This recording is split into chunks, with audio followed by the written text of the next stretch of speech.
Saha, Kota Tinggi Johor. So, saya merupakan ejen sah berdaftar di Forever Living Products. So, saya hari ini nak berkongsi dengan anda mengenai salah satu produk madu lebah, yang bernama Forever Bee Propolis. As we know, dekat Forever ni, kita ada ladang tenaga lebah sendiri. So, Forever boleh hasilkan 4 jenis produk madu. Yang pertama, Bee Honey. Yang kedua, Bee Pollen. Yang ketiga, Royal Jelly. Dan keempat adalah Bee Propolis. Ini adalah Bee Propolis daripada Forever Living. So apa yang menariknya mengenai madu ni, sebenarnya dah diceritakan dalam Al-Quran, dalam surah An-Nahl ayat 69, yang berbunyi, daripada perut lebah dikeluarkan dengan pelbagai minuman yang berwarna-warna, supaya dapat menyembuhkan penyakit yang dijadikan sebagai ubat untuk menyembuhkan penyakit pada badan manusia. So itu adalah salah satu kebesaran Allah untuk manusia-manusia yang berfikir. So orang-orang yang berfikir ni, dia telah buat kajian, dan kajian mereka telah menemui bahawa ada terdapat bee propolis pada sarang lebah yang boleh menjadikan sarang lebah tu sterile, bebas daripada hama, daripada kuman, daripada bakteria. Kalau tak ada lendir tu, kalau tak ada ailio lebah tu, maka sarang lebah tu akan terganggu. Madu dekat dalam sarang tu akan terganggu, akan terjejas kandungan khasiat dia. Apa yang terjadi adalah permaisuri lebah, dia akan kelilingkan, akan melindungi dia punya sarang daripada menggunakan ailio lebah dia tu.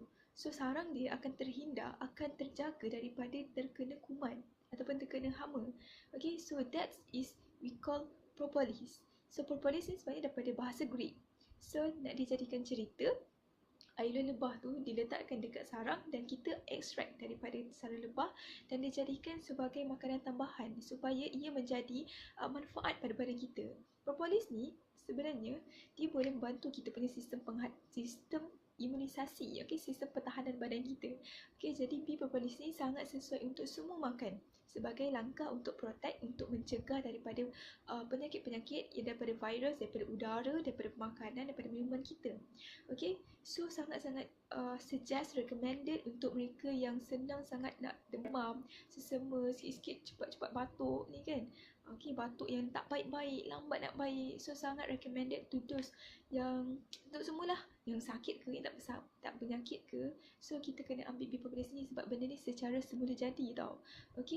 So dekat dalam bee propolis ni dicampurkan dengan royal jelly, madu dan juga perisa daripada badam.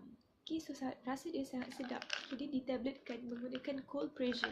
Maksudnya dia dengan tekanan sejuk supaya khasiat dia terjaga. So cara makan dia, kita kena cium tau. Kita kena gigit. Gigit macam ni. Dengar kan?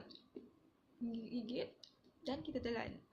So benda ni sangat-sangat penting untuk semua amalkan supaya kita punya antibody, kita punya sistem pertahanan askar-askar kita dapat bekerja dengan lebih kuat. So kita tak adalah senang-senang sangat nak down, sakit, demam. So sampai itu saja saya punya perkongsian.